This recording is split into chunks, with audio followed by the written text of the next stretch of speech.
What's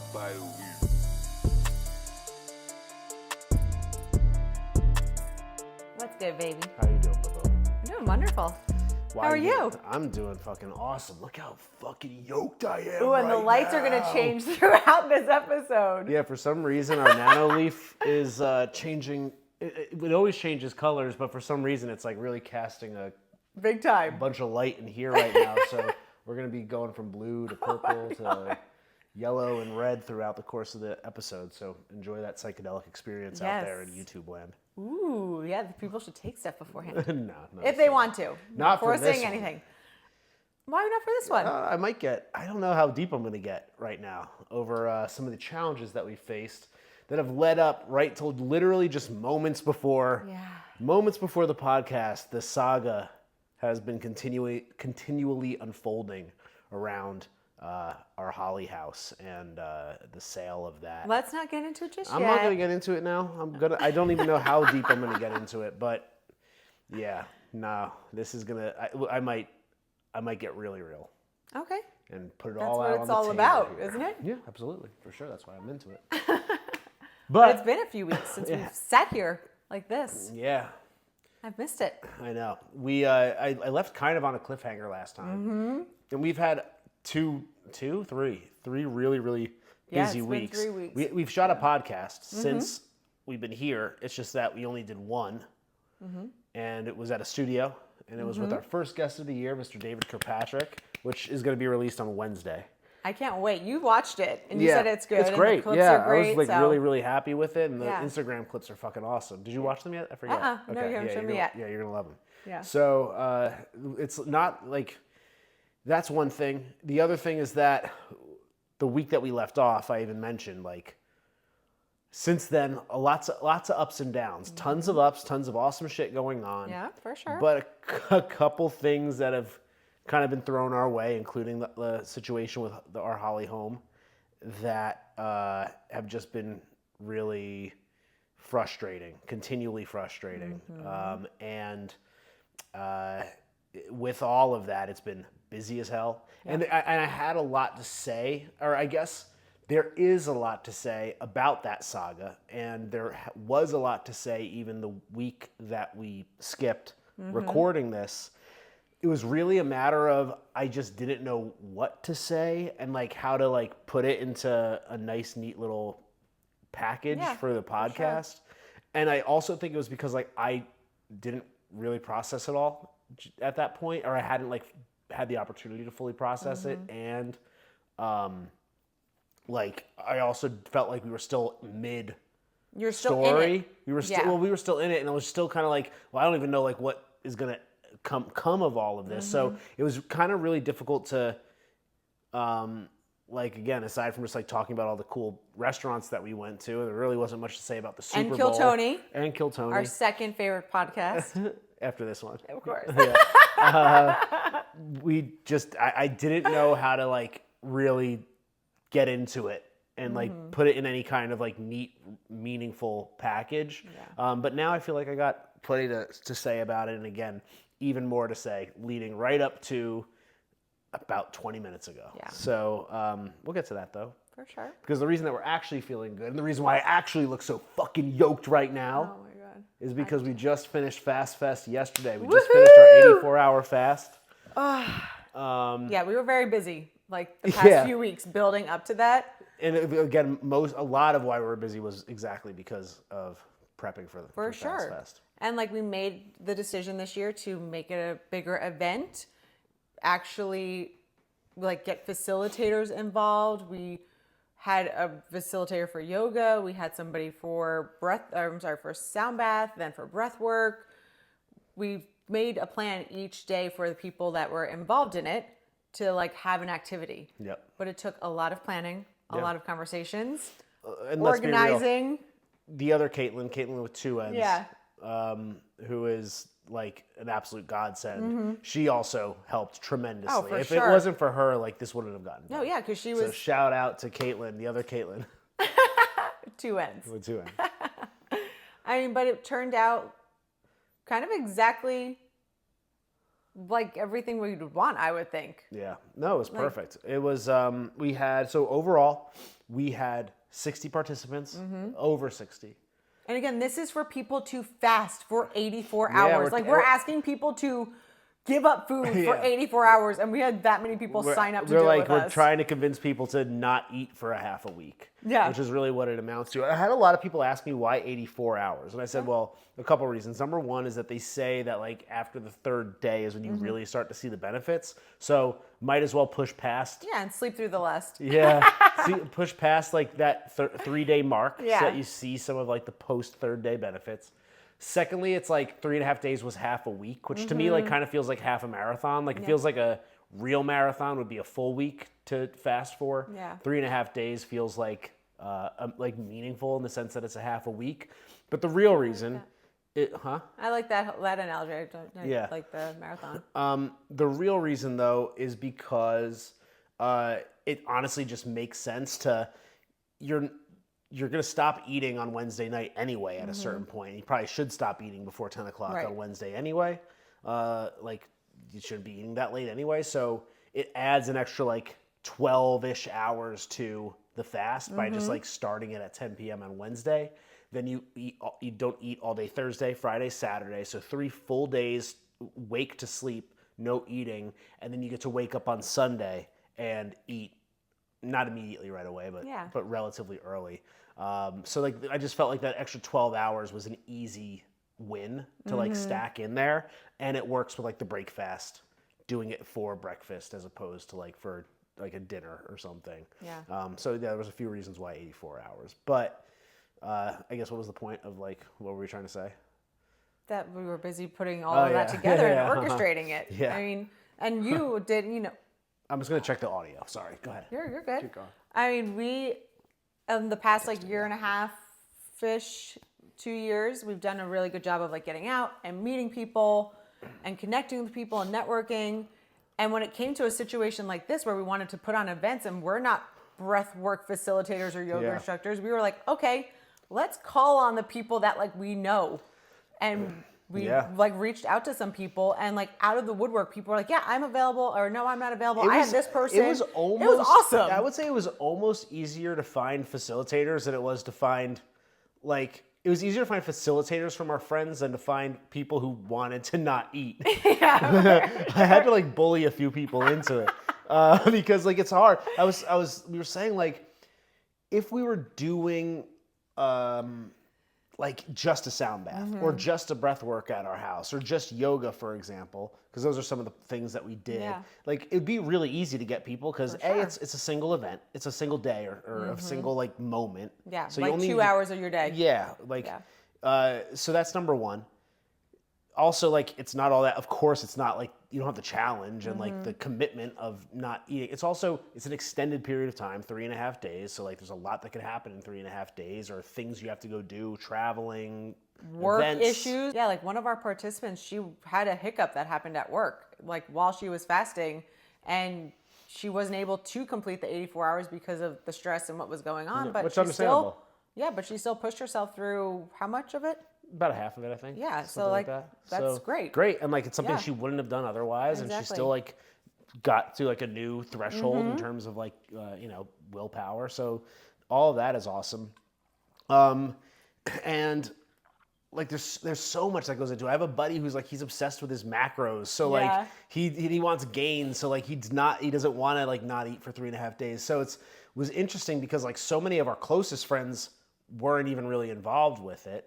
So and of all the participants, it's like we probably knew about half, and then about half of them were people that we just met for the first time this weekend, which is super cool. And really, what it's all about is like meeting new people, forming like a new community, like everybody expanding their horizons outside of their comfort zone and socially as well. So I think it was really super dope. And I think a couple of people I was talking to, they were like, yeah, I've always wanted to try fasting, but not do it on their own. So like this was a reason or opportunity for them to try it and do it. And like you said, having that community. And then the day of the break fast was amazing because everyone was just so joyful. Yeah. It was such a good energy, like in the house. We had a great breathwork session, and everyone, woke from their breathwork, and food was laid out, ready to go. You and I kind of set I think everything that they up. were so. We'll take it. Yeah. We'll take it like one thing at a time. Yeah. Let's start with our personal experience Okay. with it, right? And then we'll Yeah. get into like the event as a whole. Mm-hmm. So why don't you start with like how your fast was this Fucking time? rocked it. Yeah, you did. You did. You really did. I did. You did. I rocked it, and you rocked it even harder than I did. Yeah. So I kind of made the point of like a few weeks ago that I was like, I have to wean off of coffee this year. And so a week and a half before the fast, I started doing that. I went down to 1 cup a day. Then I started to do half a cup to then a quarter of a cup.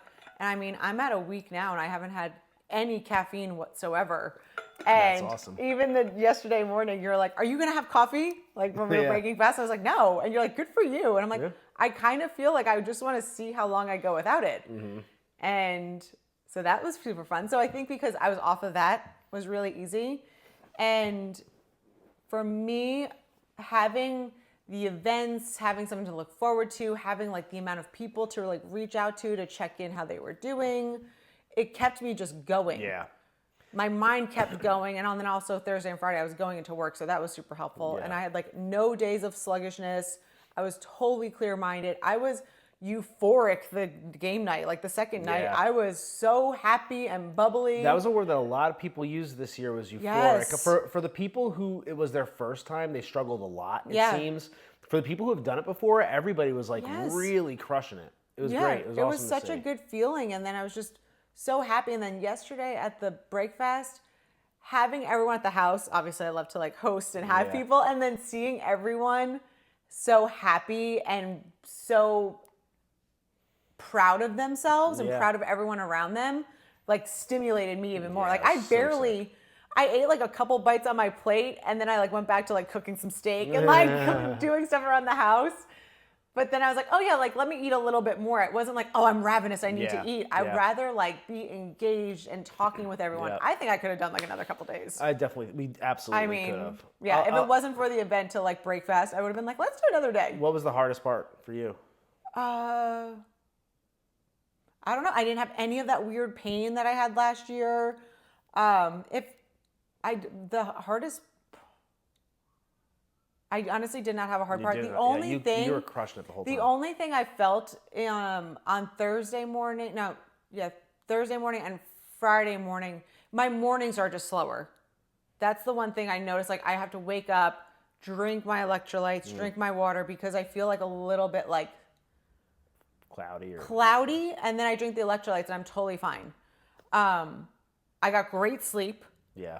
I was going to sleep perfectly, having great dreams, and then waking up at like 6 a.m. like bright-eyed and being like, all right. Like I kept leaving the bedroom and you're like, what are you doing? I'm like, I'm going to just like go do something downstairs, go do some chores. Like, I don't know, go find something to do because I just wasn't tired. I was like ready to go. Yeah. Because you get such deep sleep because you're not Yes. digesting anything. You have nothing in your stomach. So Yeah. but if you're having a hard go at it, then sleep can be really difficult Yeah. because like That's you last have year. pain or Oh my some God. people have like hunger pangs. And of course like that's gonna like impact you or if you have like those sugar headaches. Yeah. So that's why like for me this year was hands like without question by a mile the easiest fast that I've had. The first year was a real it was a challenge and every day was hard. I remember every day being hard and not even really being able to like differentiate between like Yeah, the but days. we just like, we went in blind and it was our Super first blind. time ever fasting. I We're know, like, I let's do know. 84 Yeah, I hours. know. Like, Yeah, we never even did like a Yeah. 24-hour fast, so we just jumped into 84. Didn't do any prep. We just like got at it. yeah. We didn't even have We're the like, right let's- salt. Yeah, we're like, let's get some, what did we We had even like have? the iodized salt as opposed to like sea salt. We had no idea what we were doing. I was waking up like diaphoretic and like heart palpitations. And I do think it's important to note, like when we do the fast, I don't ingest or like take on anything. It's literally like my natural toothpaste, my natural deodorant, and my Electrolytes. my electrolytes and water, and my beef tallow. Oh, yeah. I was saying like I wouldn't even put eye drops in because I want like nothing like touching me during that time. Like I want to like make myself completely clean and like full restart. So no weed, no coffee, certainly no mushrooms because those are technically food, right? And of course no food at all. So it's like a full-on And no fast. supplements. Did you say that too? And no supplements, aside from electrolytes, which Yeah. I don't know if that really counts. But and even when it comes to the electrolytes, I don't use anything that has like flavoring or colored dyes or anything. I love that keto chow stuff. Yeah. That stuff is Everyone the best. loved that. We Yeah, brought it's the bottles best. of that for the participants to be like, put this in your water. Make sure you're drinking. So and then last year was not easy necessarily, but it wasn't like all that difficult. It was like I remember specifically like the third day being really kind of out of it and like really couldn't wait to break fast. This year, day one was a breeze. Day two feels a lot more. I feel like I time warped through the fast is really what it feels like because it just felt like everything was moving. Doing all the coordination absolutely helped considerably because reaching out to people, keeping people motivated, Checking in, are they coming in the next, or coming to the thing the next day? making sure that everybody's got the information that they need, planning for the events, working with all the facilitators and the various venues that we had set up was keeping me very engaged. And I also gave myself just the right amount of work every day to do. Like I certainly wasn't working out. I wasn't working at full capacity. I throttled myself appropriately enough where it's like I knew how much, I kind of like guessed or like estimated how much energy I would have each day and gave myself just enough tasks so that were like my energy will get me through that many things and I could take it slow and I don't have to be like, the absolute beast that I normally am on a day-to-day basis, which was the right thing to do because I think it allowed me to pace myself appropriately, not do anything that was too taxing, that was going to like be overwhelming, burn too much energy, or like maybe get me really frustrated. So I was able to like smooth buzz throughout the entire fast. But the biggest thing, and this goes back to what you were saying, and I'm really grateful to you for even putting this on my radar because I wouldn't have done it. You said that you cut out coffee a week beforehand.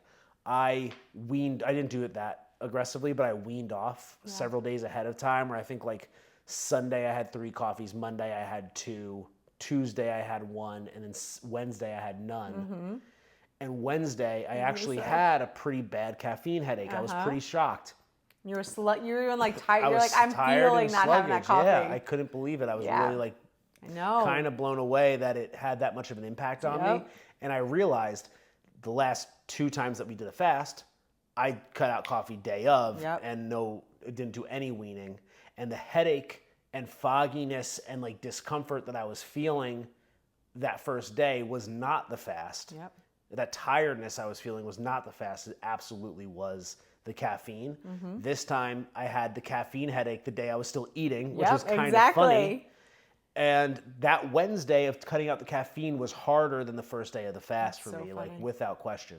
So that I think made a huge difference to make sure that I cruised through that first day, which gave me a lot of momentum through the rest of it. For sure. And then yesterday, breaking fast for me was awesome.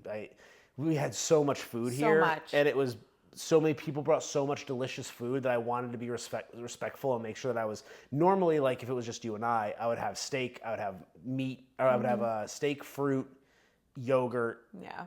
I would keep it real like basic and basically like my regular diet, probably some eggs. Yeah. But because we had so much people brought like delicious cookies and stuff, so I wasn't like picking out or anything, but I was certainly like picking at a few extra things just because I, wanted to show respect. And I felt a little bit like I overate slightly yesterday, but it went away pretty fast. So for sure. I'm feeling incredible now. We had another great steak yesterday. We did our walk today, and we did our workout together, which we do before our podcast every Monday. And I love that. I was a little bit weaker, for sure, Which than is than I normally am. Interesting. I didn't feel that. Is that something I felt like you that would each year. think? Yeah, I would Really? think so. Yeah, because first off, like, when was the last time I take 4 days off of lifting? True. So, like, Yeah. just that alone is enough to throw you for a loop. And then you've restricted calories for 4 days. You have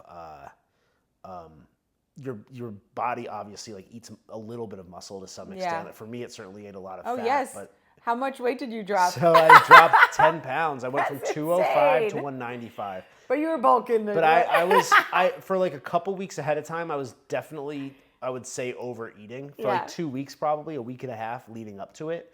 But the weekend and the half week leading up to the fast, I was carbing up like a motherfucker. Yeah, we had pasta like that weekend. And I did it knowing, of course did it knowing that the fast was coming up. So like, it wasn't like I was splurging for any other reason. And I was like, I'm going to be fasting next week. I'm going to be fine.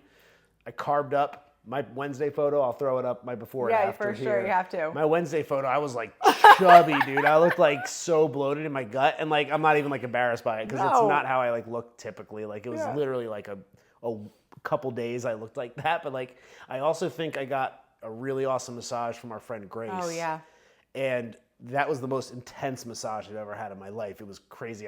She did the cupping on me, but she was also like in my inner thigh and in my armpit, and she was beating the shit out of me. So I also think that I was like swollen and puffy and inflamed from her like literally like working me hard. So I think it was a combination of all of those things. Yeah. Made me super puffy on Wednesday. I think if I weighed in at 205 on Wednesday, I bet you I'm normally like 202 is probably like where I come in, 201, 202, something like that. And then I was 195 as of yesterday, and like looked really shredded. Felt a little bit more bloated after I had our delicious break fast yesterday. But today we got in the gym and I was feeling like, again, maybe just a little bit weaker, but I looked awesome and I felt dialed in.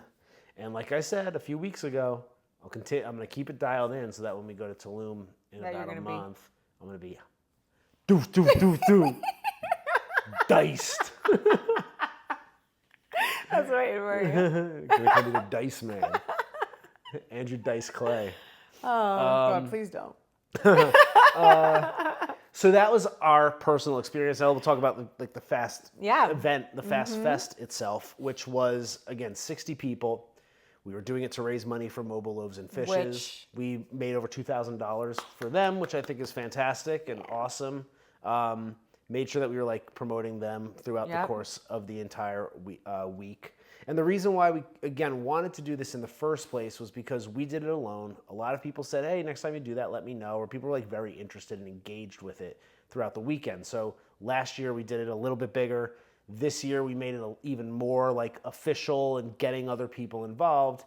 And the idea is like, you don't understand how much time you sit around waiting to eat, waiting for your next meal, thinking about your next meal.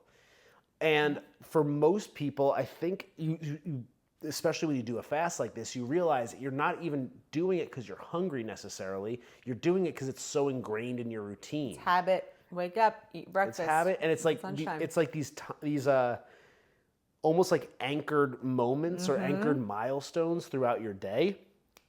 That's just like, all right, time for lunch. All right, time for dinner. All right, time for like the snack that I always grab. And it's like, am I even hungry for the snack? Like, I don't have to eat right now. And of course, that's not always the case. There's certainly times when you're actually hungry and you're actually, like for me, like ravenous after a workout, for example. But you are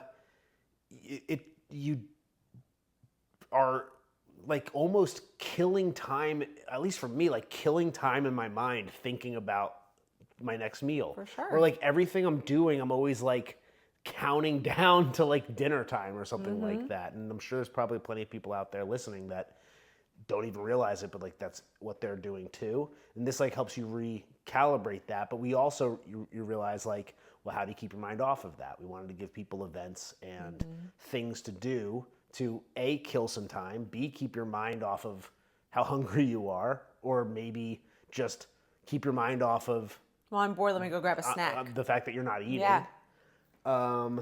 And have people have fun and build community and Encouraging. feel supported and kind of like be around people that are doing the same thing. So the first day we did yoga, an awesome yoga event at Stephen Haynes's house. He owns Fjord Cold Plunge. He has this beautiful home down in, I guess South it's South First. Austin, South First. He has a gorgeous backyard with his cold plunges, really nice big sauna. It's all like turfed and perfect for he hosts events there regularly. So we did yoga and some contrast therapy there, which was great. Had a really solid, good turnout. We had Shane Saribi. She did the yoga, led the yoga session, I guess you would say, there, which was an awesome way to kick it off. Yep. And at that point, which you also have to keep in mind, I guess I'll just go through the events and then I'll talk about like everybody's demeanor throughout it. But the second day was a game night over at Pershing. They have their arcade over there, tons of like arcade games. Plus, we brought a bunch of board games, and a few other people brought some board games too. We had Grace again, same one who gave me my massage. We had her over there doing chair massages, free chair massages for everybody that came. So that was like a lot of fun. And that was supposed to be 2 hours, and people ended up hanging out like almost 3 hours there. I think we were like, and didn't end up leaving till like 10. And at that point, like everybody's exhausted because you haven't eaten all day. And it's just like, I'm time to go home and sleep. You kind of like want to go to sleep when you're not eating. It's kind of like you kind of look forward to like getting in bed and like sleeping off the hunger a little bit. And then the third day, originally it was supposed to be a walk around Town Lake with a sound bath at Auditorium Shores after. And that theoretically, had it happened, would have been really beautiful if the weather held out. Unfortunately, because of the weather, it was cold and it was raining. We had to make some last minute adjustments. So instead, we did the sound bath in our home first, and then we did a walk afterwards for anybody that wanted to hang around. And I think like the last minute change up plus like the weather in general, I think like that threw things off where that had like the lowest turnout of everything, but it was still awesome. And I'm like, we'll use Paige again. Oh gosh, for Paige sure. was the woman that we used for the sound healing session, and that was like pretty transcendent, especially on that like really final day. It's kind of, I was thinking about this. I said that the fast is like a physical, mental, and spiritual challenge. Yeah. And it's kind of fun because on Thursday we did something physical with yeah. yoga. The second day we did something what I would call mental because we played a lot of like fun logical games and like You board had to games think, where you had to like, do a lot of thinking. And we'll get to that. Just gotta watch our We're time fine. here. We're fine. Okay. We'll take if we have to take the whole time on this, then we'll do Okay. it. And the last day was the sound bath, which was like kind of like a very spiritual, meditative thing. And it wasn't even just a sound bath. Then she was singing, and Yeah. her voice was angelic. Like it was Yeah, beautiful. It was gorgeous. Oh my So, gosh. That was cool. That was the last full day of fasting. And then on Sunday, we had our break fast party here. That's been the biggest one the last couple of years. We had like 20 plus people here in the space right here. First off, JJ Ruesquez did an incredible breathwork session ahead of time that like, unfortunately you and I were, well, not unfortunately, but like, of course I wish I could have been a part of it, but we were, while everybody was sleeping, getting food ready and preparing. Not sleeping. What did I say? You said while everyone was sleeping. Oh, everybody was doing breathwork, I guess I should say. It looked like they were sleeping. I was like flat. They were in another place. They were. I was jealous. I was like, I want to be in that place. I know what that place we is. were like silently like moving furniture back into here because everybody wanted to break fast as soon as we're done with the breath work. We didn't want to have people like waiting around being hungry, so and needing to prepare the food still. Yeah. So while everybody was doing their breath work, and JJ was like doing such an awesome job. Amazing. It was so great. He had headsets for everyone, so they were able to like really lock in on it, and so we were also then able to move stuff around, get stuff in and out of the oven and all of that, which was good. Yep. But we had headsets too, and so we were able to like enjoy the music and his like the whole experience. Yep. But just not be sleeping. So we were doing that, and then everybody broke fast together, Yeah. and like the vibes couldn't have been higher. I Vibes could know. not have been higher. So I think it's important to point out, like, when you're going through the fast, the whole time, everybody's like slightly irritable. Nobody's like operating at 100% capacity. Everybody, I mean, Speak for you yourself. might, okay, whether you're I had operating. horrific news at work on Thursday, and I came home beaming, and I was like, "Let's go to yoga." And I just Yeah, had like I the know. roof fall on me at work, and I was But like, "Okay." at the very least, okay, even if you are, I am a unicorn. I'll just say it. even if you are at full capacity, you're still in a different. You're operating at like a different wavelength. It's not. You're not like having the same experience. No, like I see what you're saying. Like you can be in a different wavelength, whether it's a lower vibration, Yeah. like if you're sluggish. But I was definitely in a different wavelength of like I was euphoric that I felt like I was on a shit ton of mushrooms. Like I felt so high Yeah. that it almost like when I was around someone who was sluggish, I was like, okay, I gotta really try to bring myself down. Like I had to You like kind of still like that right now. I have been like I know, this. I know. And I think it's because I'm not on caffeine. Maybe. I really Maybe. like caffeine fucked with me. I didn't realize how much it like tripped like that buzziness that caffeine gave me. It's just natural me, I guess. It's whether you're doing really well or whether you're not. There's something that not eating does to you where like you're different. Yeah. You're experiencing life slightly differently than you would if you had food in your stomach. And if you're new to that experience too, it can be jarring. It can feel like you're like in almost like a weird dream-like state. Like in a theta wavelength level, like almost like half sleep, half awake, like meditation state. And it's funny because like, even though like, you know, yoga's great, it's like still like you could just tell like everybody's just like moving a little slower and like lines are kind of crossing. Yeah. And nobody's really like, it's all like a little weird, which is to be expected. The game night at Pershing was a lot of fun because like there was like no expectation. There's no like organization or orchestration of everything. And second day is usually the hardest hardest for most people. You're just at like the halfway point about at that point. And there's like no orchestra. So like everybody was like kind of feeling like really loose. So we were having a lot of fun there. But like even so, you're playing these like board games and stuff. And like, again, there's just like wires crossing the whole time. You're playing a game and like I was playing this game that like you needed, it doesn't really matter. But like I could have sworn that like what I was doing was perfect.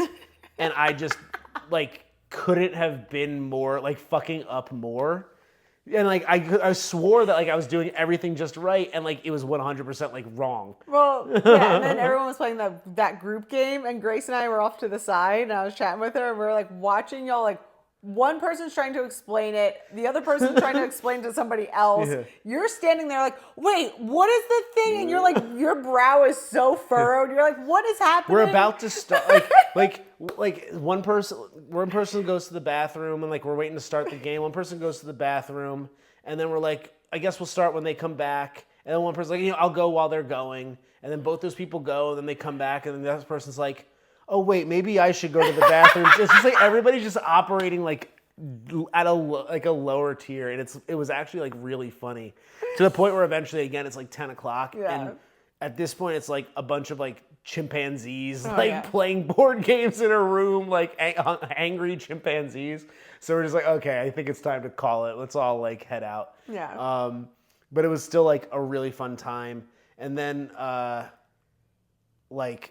Again, gloomy, rainy, cold, miserable. Like I was like the most miserable day of the year, probably on Saturday, doing that beautiful sound bath. And then like the people that wanted to stick around, we all went for a little walk around through the park in our neighborhood. Yeah, and it like actually stopped like raining for that like little chunk of time for us to like go actually and walk. So that was nice. But that was like so low key, and so many people like at that point were kind of like at their, I would say their threshold in terms of like, you know, a lot of people wanted to break at that point. But they knew that it was only like a little bit more than a day away, so they were holding on. But like you could sense there is tension in the air those days throughout the fast, as there should be, as it's expected to be. But imagine how much tension there would be if you didn't have something to do. Yeah. And you were around people who were maybe eating, or were like wanted to have you come out and get a drink, or were trying to get you to go do something, or celebrating somebody's birthday or something, and everybody's eating cake around you and you're not. It's like giving people a thing to go do is always going to be better than like leaving them to their own devices. So like that's why we do it. Compare that to Sunday, when of course, like first off, everybody, like not everybody that's doing the fast, but like the most people show up. And again, like the energy that was in this room, even during breath work, like everybody was like really good. They got out of breath work. Everybody was like in a good state. Yeah. But then when everybody was hanging in here eating, and conversations were like at a maximum, music was going, we were smoking some weed outside, and like, I don't know if I should say that, but we were... we're blue again. Just in case, what? We're blue again. Okay, now we're light again. Everybody was having the time of their life, and the thing I said is like, even though the fast is difficult, and you're really like pushing yourself, most people especially are like really pushing themselves to get through it. And you're questioning like, why am I doing this in the first place? You could sense like, I mean, of course, like I don't expect anything else like than to be at Pershing that night. And for like some people who like, again, like people we don't know personally, they just decided to do the challenge. We're having conversations. You could tell they're kind of like, why am I here? Like, why am I doing this fast? Like, do I really like need to go the next like 2 days? Yeah. They're not saying that, but like I can read people, and I know like when I'm talking to them about the fast, you can tell they're like, yeah, thanks for convincing me to do this, dude. Like, but for all of that, I know that the vibe that they felt in this room during the break fast is what they're going to be like walking away with, because you're in that like dreamlike half asleep state those 3.5 days. They kind of feel like a blur. Yeah. And you don't look at them necessarily fondly. If I look back to like the last couple fasts that we did, I look back at those days like almost like I barely like remember like what happened. I just remember that like I wasn't happy necessarily during them. And that's probably what people will remember too. They'll just remember, okay, we did some fun things, but like they're gonna walk away going, oh, like we had that great party. People were here for like 6 hours. Yeah. We started the event, I guess even longer, because we started the breath work at like 9:15. Yeah, people are showing up like 8:45, 9 o'clock. We broke fast at 10. Yeah. And the last people were out of here like close to 3. Yeah. Most people were here probably till like 1 or even a little bit later. So like people were like having a great time. And I think when they think about it next year, and consider doing it, which some people probably won't at all, but a lot of people might or probably will. I know there's plenty of people that absolutely will. Yeah, for sure. I had people today being like, "Oh, you're fast when you guys do it next year. Like we're joining." I'm like, okay. I have like a half a dozen texts to reply to of people that are like, maybe I will do it. I think they saw my before and after. They're like, yeah, maybe I will do it. That's not the only reason, people. Yeah, I know, for real. Like, it's all about commitment and like seeing and pushing yourself for a challenge and seeing if you can do it. So like, I know that they're gonna go, but they walked away with like this as like the grand finale. Yeah. Which it's awesome because the celebration is the culmination. Yeah. Like we're here to eat together as a team, having done this really hard thing. Yep. And the eating and celebrating is the victory. Yeah. And like that's what you've been working towards. Yeah. You stayed committed to this goal and this challenge for the 3.5 days, and like you did it, and now you get to enjoy this food and cherish this food and be grateful for it with a group of people who also did the challenge with you. Yeah.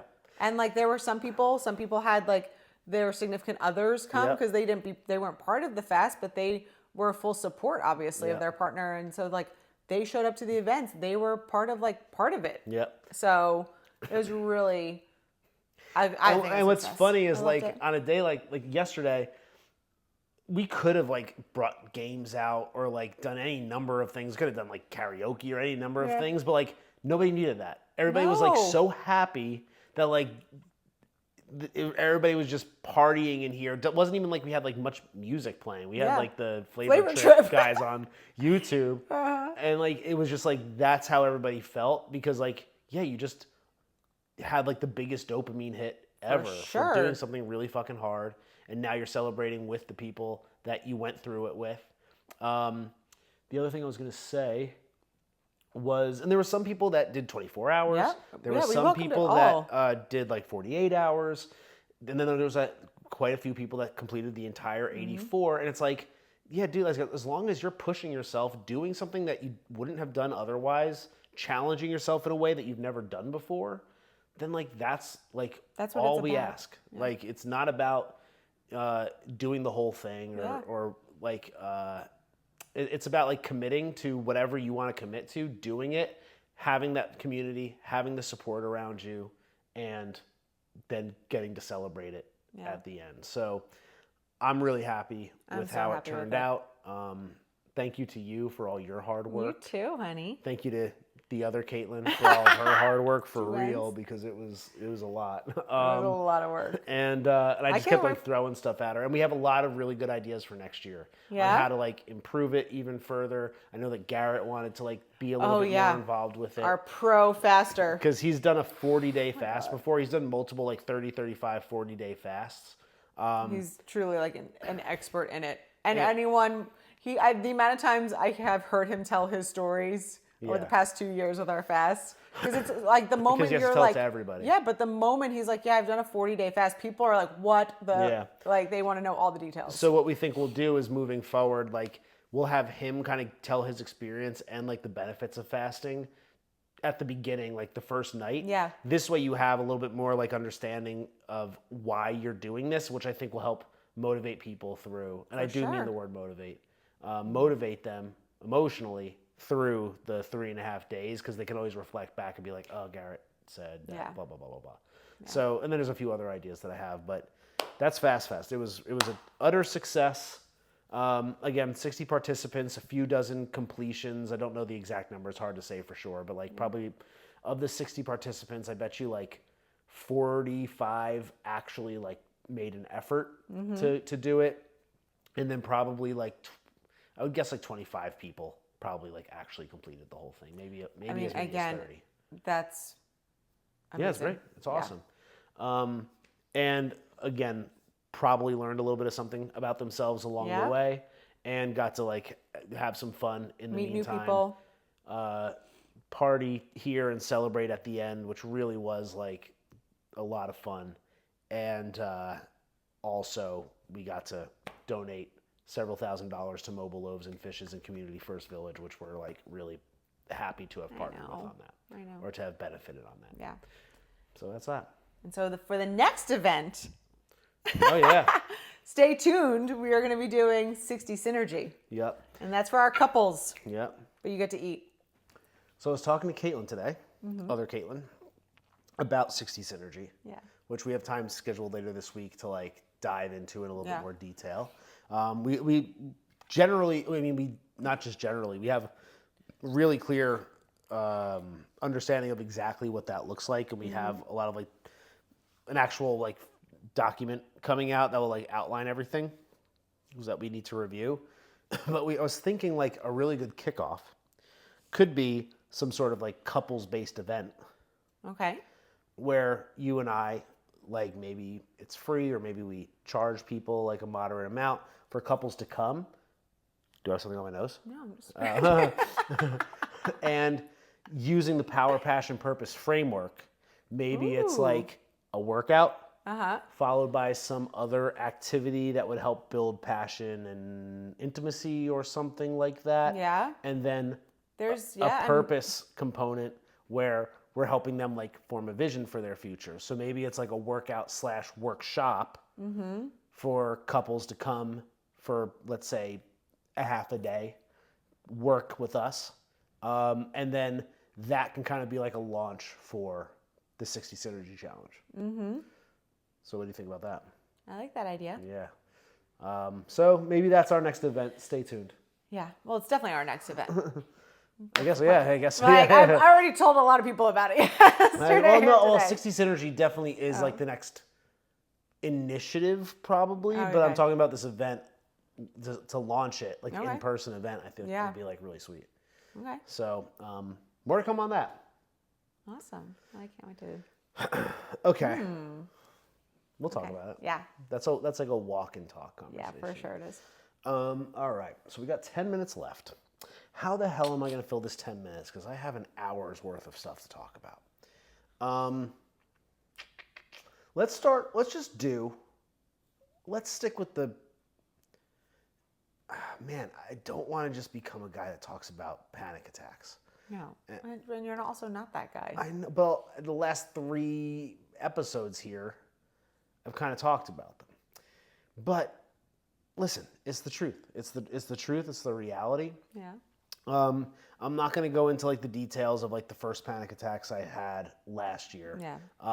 Because there's plenty of episodes where you could hear about that, and I've said everything that there is to say about it. I never thought that I would have a panic attack. I had a series of them last year, mid-year, around the time that I realized that selling these homes was going to be more of a challenge than I anticipated, and that largely impacts the way and the money that we could put toward our business that we're building, businesses that we're building. But I overcame those through a mushroom trip and haven't had an issue whatsoever since. The last episode that we did here a couple weeks ago, as I mentioned earlier, I had a few pieces of bad news. One of those pieces of bad news, and it wasn't even like at the time, none of those things were really that bad. They were just like things that didn't feel all that great to have happen. And you also had a lot of great to good things happening. And so like all of a sudden it was like a chain of like small things. It was months of wins. Yeah. Months of win. Like, and not just wins, but like awesome experiences and like just everything was like great. Everything was perfect. In fact, the episode before I think was called like Crazy Perfect or something like that. So everything was like going so well. And then that week, a couple things just didn't fall our way, I'd say. And one of those was that the extended closing for our Holly house was extended another 2 weeks. We were supposed to close, I think it was literally like the night that we were shooting it, maybe? No. It was supposed to be. I think it was like the night that we were shooting the podcast. Yeah. Was actually the night that like the house was supposed to close. Yeah. And like the day before, or a couple days before, we had gotten notice that it's going to extend another 2 weeks. And I was already like, extend another 2 weeks? It's already been 2 months. Like, why? And like, what does that mean? And what's like, is it not going to close at all? And there was just a couple other like little weird things. And I was sitting here on the couch and we were watching TV. And all of a sudden, I got what I refer to as the shivers. Well, no, you were like, it started with like arm pain. Yeah. You start having like, you're like, every time I'm having one of these things, I start by thinking that like I'm going to die. I think that I'm having a heart attack or an aneurysm or a stroke. You're like, my chest kind of hurts. And like, I was like, yeah, my chest hurts here. Yeah. I didn't even like think much of it. I just felt like this weird like pain. Yeah. And I'm going, am I having a heart attack? Like, what the fuck's going on? Yeah. And then, of course, like I like quash that quickly. But then as we're sitting there, that turns into like some other negative thought or something. And then I go into like the couple of things that happen. And I go, like, it's usually like going into like the house stuff, to be honest. And next thing I know, I said to you, I'm like, I feel what I call the shivers coming on. Because a panic attack is insinuating that I'm panicking, of course, right? Yeah. It insinuates, and a panic insinuates like I'm mentally panicking. But again, I have done so much work on through meditation and through my gratitude practice that when I feel my mind spiraling, I am able to recognize it, notice what's happening, pull it back to center. So now I'm able to recognize, like, I'm not having a heart attack. I feel these shivers coming on. And the shivers, quote unquote, it feels like I'm cold and I can't get warm. And I hate being cold. And when I cold, I like shiver a lot. And that's what it feels like, but there's no blanket in the world that could warm me up. Except for me. Literally, except for love, like genuinely, like there really is. And I said to you, like, I feel the shivers coming on. Like, and I know what that means. It means that like I have all of this pent up energy in my body.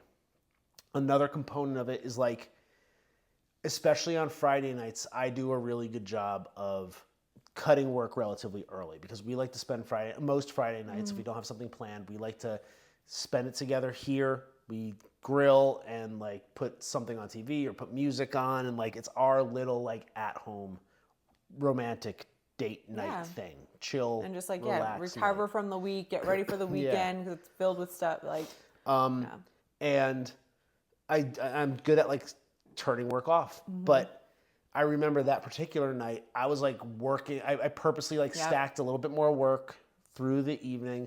And maybe I did that because once again, like when I feel the pressure on the home things, it puts pressure on me to do more work. Or I put more pressure on myself to do more work.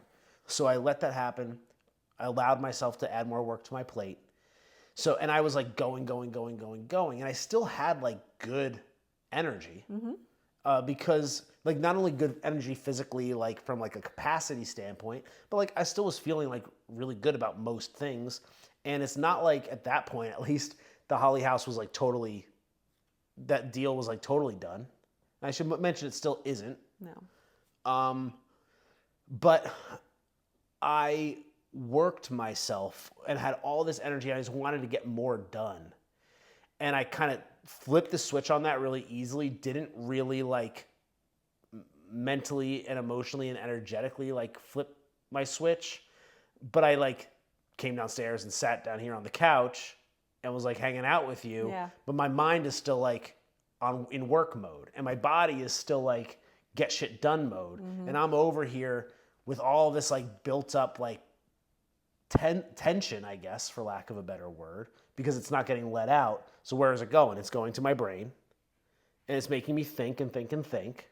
And that thinking, because I have a stupid human brain, which is like the reality of it. I have a stupid material human brain. It wants to go to fear because that's what your brain does. Is it wants to go to like the worst case scenario in every situation. And I was noticing that.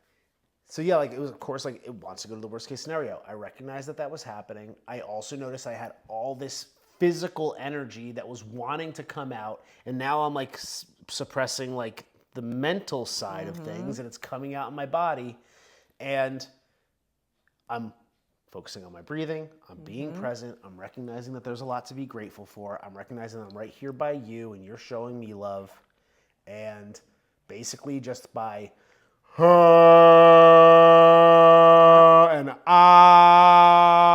and shaking out my body. Actually, it was hard to shake out my body at first because like I was so like tight and tense, and there's a lot of muscle here. So all that muscle, when it wants to tense up, it's pretty aggressive. Yeah. And I was letting it out through like noise vibration first through my voice, and then eventually I was able to like get up and like shake it out a little bit. And by the end of it, it was probably lasted. Actually, it was. I remember something happening where like for the first like 10, 15 minutes, it probably was take like maybe that long. Yeah. And then it came down a little bit. And then I remember like feeling like, okay, it's not fully gone yet. And then it like kind of came back. Do you remember like, did something happen there? Am I like? No, I think you were like tense. And then that's when I was like, move your leg, start shaking, start moving. And did you hear JJ yesterday in the breath work? No. Because he was talking about making noises and doing all these things, releasing that energy. And he goes, now let's shake. Yeah, he goes, humans are the only animals who don't shake. All other animals shake off that energy. Yeah, and he's like, and what do? We hold that in. We hold it all in. And I was like, and he looked at me and I was like, I know. We do. So like I was moaning it out. I was groaning it out. I was yelling it out. I was shaking it out. Eventually, we were like laughing it out. Here, and then like I was good. I was good to go. I was like, okay, I got that out. Like I understood that my brain's worst case scenario isn't real. Yes, that's Of where course, my your brain brain- wants to yep. go. I need to pull it back. I also recognize I had all this physical energy still that wanted to get work done, and it's not time for work.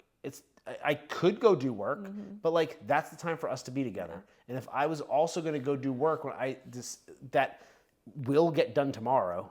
It's not like work was piling up at that point. It's just like I wanted to go. Because you think you doing that work is going to sell the houses. Yeah, somehow going to like really like help us in the long Yeah. run. It's like, no, this is our time to hang out here. Yeah. I of course apologize for putting you through that. Oh, yeah. But like you don't care. But like for me it still like feels weird. It feels weird for me to talk about it on a podcast. I know, but this is and it's weird for me to have to say to you, "Hey babe, I feel the shivers coming on." Yeah.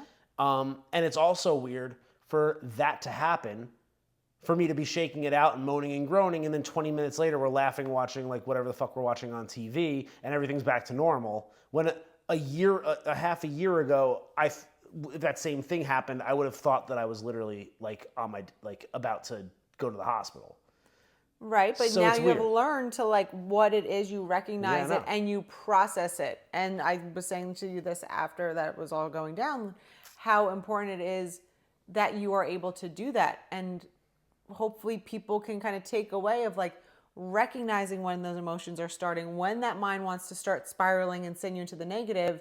And then people just sit in that and they let it grow and they let it get legs and they let it crawl into their brain. Let themselves believe Yes. the negative thing. And that becomes them. That like self-limiting belief or that negative becomes what they identify with. Yep.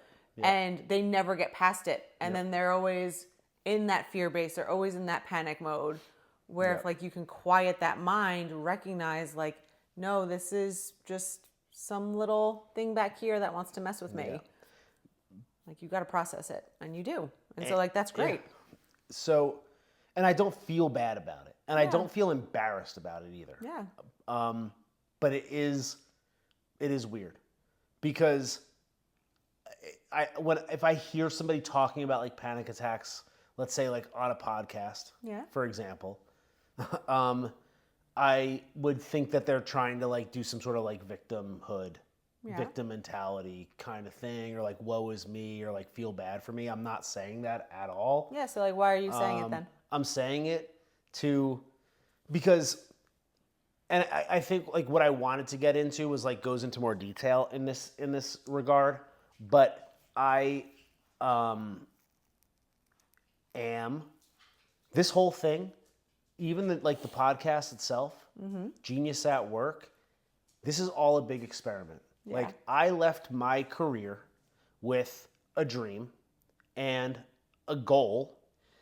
And quite frankly, like at the time I had a plan. That plan was totally cut short, really, really fast out of nowhere. And now I had to come up with another plan on my own right then and there. And it's all about me putting fear aside, following like my actual passion, following my actual dream, becoming the person I really want to become, and growing a business that I'm proud of. A lot of that is also about not focusing on making money, but focusing on delivering real value for people. And again, it's like, if I wanted to, I've said this on this podcast countless times, if I wanted to just sell, and I wanted to create lead funnels, and I wanted to like bring on as many clients as possible and make as much money as possible and be like a lot of like these like so-called like coaches or coaches, whatever that you see on Instagram, I could do that tomorrow, but that's not necessarily driving value. Yep. What I want to be is of value to people, and I believe that I will have everything that I want as a result of delivering value. That's the experiment. That's the experiment that I'm in. But there's been and everything actually has been going fucking perfect. Every other thing has been going exactly according to my plan, except the house situation. And that is a major component financially in the roadmap of our life. Yeah. And in the roadmap toward that goal. And that also means like right now I am doing the most challenging thing I've ever done, the most uncertain thing, at least like in terms of like the material world, the most uncertain thing I've done. Am I certain in myself? Yes, I know that I'm going to not just like make this work, but like it's going to be better than you and I could ever anticipate. I know that deep down inside. There's like, not even deep down inside. I know it like in every cell of myself. But that doesn't mean that I don't succumb to the same head shit as everybody else and the same emotions that anybody else would. And it doesn't mean that there's not moments of doubt and moments of worry. And I'm putting it out on display for everybody to be aware of, anybody that's interested in listening. And I am doing something that's really hard and like, quite frankly, like has the potential to be really scary and sometimes is really scary. Yeah. And like, I think you're just showing how you go through it and deal with it and don't let it overcome you and don't like push you down. Like you just keep like sticking to the plan or sticking to the goal. The plan's going to deviate. The plan's going to like, there's going to be hiccups in the plan. We're going to have to pivot and we've done that before. We're going to have to do it again. Yeah. Like that's just fucking life. But it's just showing that like life happens and you can allow it to happen to you or it can just be happening and you're fucking flowing and going your way. It's about me learning how to flow with it. Yep. While still controlling what I can control. And the only thing that I can control is myself, my emotions, and my actions. It's about not trying to control things that I can't control or forcing anything that shouldn't happen. And at times, my mental, emotional, and physical state come to a head, like what happened here on this couch. And like, I'm not ashamed that that's happened. It means that I'm pushing myself really, really hard. It means that I like am taking this really seriously. And it also means that like that, I think for a lot of people, and this is not to like kiss my own ass, that for a lot of people would have been an awful night at the very least. And maybe like a meltdown, maybe cause them to make really bad decisions, or maybe they do go upstairs and just start working as opposed to like sitting here and spending the night with you, which might take a toll on the relationship. It means that you're not sticking to the plan. It means you're letting your emotions get the best of you.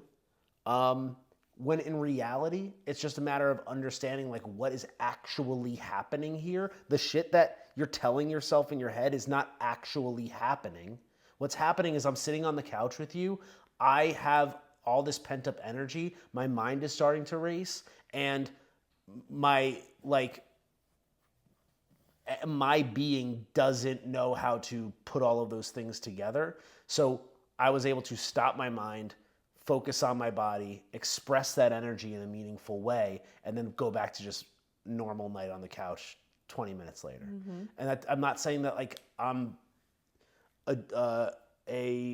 again, here I said this at the very beginning when we talked about like the fact that this show is called Genius at Work. I'm not saying that I'm doing something that nobody else is doing. I'm just saying I think I'm doing something that other people aren't doing. So I'm expressing it here to say like, hey, if you're having a panic attack, it's not time to panic. It's time to understand why am I panicking. Exactly. And if you can understand that, then we can work on resisting it. But it's not done in the moment. It's done with all the practices that you have and the habits that you have and the things that you tell yourself every moment, every day, every week, every month, every year leading up to that moment that allows you to pull your mind in, pull your body in and go, how do I get rid of this? I shake it, I moan it out.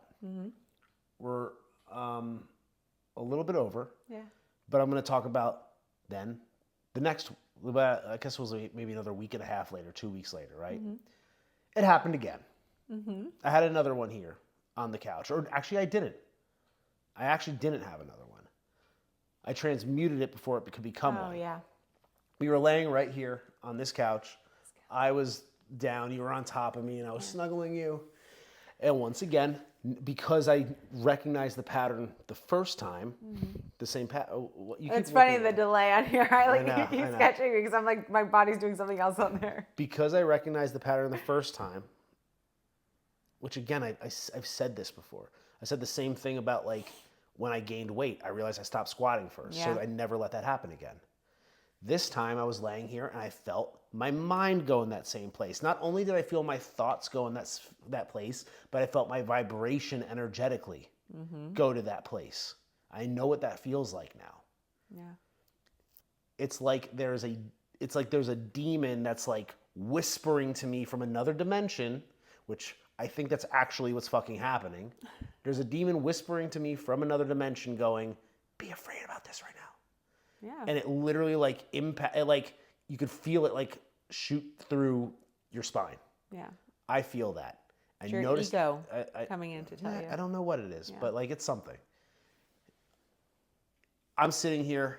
I feel that like little bit of tightness happening. Just a little bit. Yeah. Just like the first tinge of it. And I was like, no, I was going to be like, don't even say anything. Like, just like deal with it. And I was like, no, that's not the right thing to do. So I said to you, hey, I feel like maybe the beginning stages of the shivers happening here. Mm-hmm. And you're like, okay, you're fine. I'm like, no, I know I am, actually. I know I'm fine. And then I sat with it for a second, and almost instinctually, I didn't even have to think about doing this. I just started listing all the things that I loved, like out loud. I just was hugging you. I think I probably put the TV on pause. And I think I just instinctively started saying, I love you. I love the dogs. I said I love myself a bunch of times. Mm-hmm. I said I love God. I love the universe. I love our homes. I love my clients. I love our life. I listed all the things that we did that day. And it was just flowing through me. I wasn't thinking about it. I was just expressing love and love and love and love and love. And I was saying to you very clearly, like, no matter what, I know this is going to all work. We're going to make this work. It's going to be better than it could ever be. And you were like, all right, calm down. You're like, literally at this point, you're like, all right, are you okay? And I was like, I'm absolutely okay. You're kind of freaking out. I'm like, I'm not freaking out. I said, it's conviction. What you're no, saying? I said, you're freaking me out. Yeah, no, you're kind of freaking me out. I'm like, no, you said, you're like, basically, explain what you were feeling, because you got scared. Well, because I started to... Yeah, you explain why. I had this negative energy, or I had energy, and there was something that wanted to make it negative. And it was those thoughts that wanted to make it negative. And I instinctively just latched on to positive thoughts. I could feel it in my body transmuting into positive energy. And I could feel it in the same way that I felt that like cold demonic shiver down my spine. I started to feel like fire in my veins. And I started to like feel it in my muscles. I could feel it like almost like remember it right now as I'm sitting here. Like I started to feel this like pure conviction of what I knew the truth to be, regardless of like every little shitty thing I could tell myself. And you clearly saw something in It's like me. the eyes were like, it was your eyes. I don't know. I don't know how to even explain it. Like all of a sudden, like, because you're looking at me, but like you were looking like almost like past me. It was like a really weird eye contact. Because I was like, now you're freaking me out. And I said, it's just conviction. I said, it's conviction. I felt it here in my heart chakra. Yeah. I felt it well up. I felt it come through my throat chakra by me saying, I love this, I love that. And then I was saying, I have such conviction. And then I literally like had like a mental orgasm almost, where like I could feel all of that like shoot through my crown chakra and come out. And that's when you were like, yo, like what's going on? You're scaring me. And I'm like, there's nothing to be scared of. There is nothing to fear. I was like this. And I like was so, I felt like I was like glowing like white light out of me at that point. Yeah. I felt like a god. And then I just started crying my fucking eyes out. I just started crying my eyes out with gratitude for how happy I am with our life, and how little I truly have to fear. And again, like, it's weird for me to be on a podcast of my own making here, just putting out to the world that I was having panic attacks, that I'm laying here on my couch crying, hugging you. And this is like the third time, I think, in the history of the year-long podcast that I've mentioned I've cried. I cried during the eclipse, which again was all gratitude. Yeah. I cried watching the Jesus documentary because I thought the story was beautiful. And I cried here, could have had a panic attack, transmuted the energy into positive gratitude, positive emotion, love, shot it out my crown chakra, and then bawled my eyes out thinking about how happy I am with us in our life. And how happy I am with myself, quite honestly. And like, that's okay. Yeah, I think I know it's okay. I wouldn't be doing it if I didn't think. And like, if somebody else doesn't think it's okay, like, I don't give a fuck. But like, that is the reality. Like, crying is just a release of like another emotion, and like, you're not crying because you're sad. You're not crying because of that. Like, and that's okay. Also, if you need to cry, that's a way you're releasing that energy. I struggle with that. Yeah. I feel sad or I feel anger and I want to cry, and you're like, just cry. And I'm like, I'm not going to cry. And I like wipe the tears away. I will not, like, I struggle with that. And like, I'm jealous that you can like easily like let that flow. For me, I'm like, I can't, but it's a healthy thing to be able to do that. I think there's like a balance to it. Cause like, you don't want to be somebody that cries every day. And you certainly don't want to be somebody that cries out of sadness every day. But like, I'm willing to be the guy who is here talking about the fact that I will cry like regularly, and like, because it's the truth, and it's because I said when we started the podcast that my goal is to be authentic, my goal is to be true, be vulnerable, to document our story as we're living it in real time. That's exactly what I'm doing, and like, I'm doing the hardest, scariest thing I've ever done. Fasting is nothing.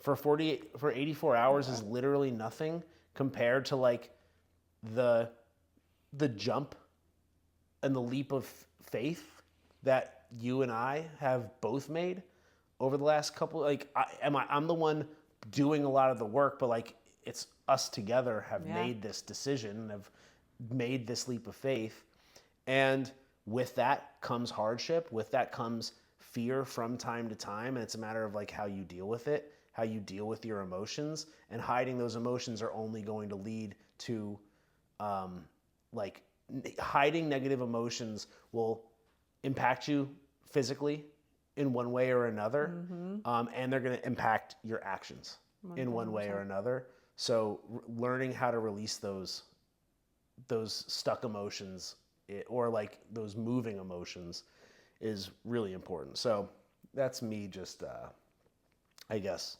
bearing my soul for our podcast audience. That's all I got. Well, that's a lot to share. All right. Well, you feel good about it? Yeah, for sure. I had even more I was going to get into. I was going to get into all like the economics of the whole thing, of the whole like process. But yeah, maybe we'll get into that next week. I'm not going to even promise that. This is really what's important. The economics of it just give more context to people. This is really what I think is important in terms of like understanding about how you and I both deal with it. And I'll also say, I think it's really important to note that if I had to do that here by myself and you weren't here hugging me, it would be a lot harder. It would genuinely be a lot more difficult. Yeah. But when you're here and you're rubbing my chest, it makes it a lot easier to transmute that negative energy into positive, loving emotion, and to be grateful in the moment and become that like sun god that I'm pretty sure I became for a pure moment. Because when you say that it was in my eyes, I was like in another place. I was like, I wasn't here I was physically here on the couch with you, but my like soul was seeing the vastness of the universe all at once, and that's why I wasn't looking past you. I was looking through you. Yeah. Yeah, I felt it for sure. I was like, where are you? But I'm totally mentally healthy, everybody, so don't worry. Everything is totally fine. That's not fair for you to have to like feel like you have to justify it. Yeah, so like you don't have to say like I'm totally healthy. Like if someone's like repressing their emotions and like just saying they have anxiety and popping pills and like that's how they're treating it, like how's that any like I don't know what's the better way to do it? My way. Always. We good? We done? I think so. That was good. I can go on a rant about people doing that, but That was awesome. Cool. See you, everybody.